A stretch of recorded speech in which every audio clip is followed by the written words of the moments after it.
Findings from a rapid assessment conducted in March of this year by the National Coordinating Coalition are pointing to xenophobia as a major cause of gender-based violence among Venezuelan women in Guyana.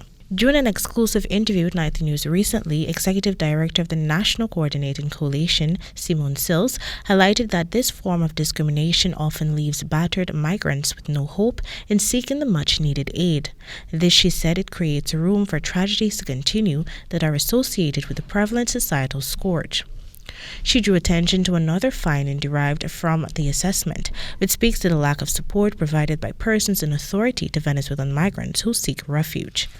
We have also found that oftentimes the persons in position of trust and power further inflict on migrants violence, even if they go to seek reprieve. And so that is alarming.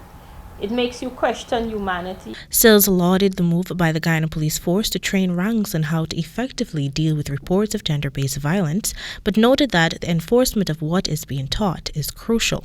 Recently, they were training for law enforcement, and I really applaud that. It is definitely welcomed and needed, but there's a lot of reinforcement of that training that is absolutely needed, because survivors of gender-based violence across the spectrum have been experiencing some serious lack of response in many instances, and in some instances you have really helpful law enforcement officers, but they themselves are limited by their own knowledge and ability of, what should I really what information should I really gather from. The assessment has also concluded that Venezuelan migrants endure low quality of health care because of their nationality.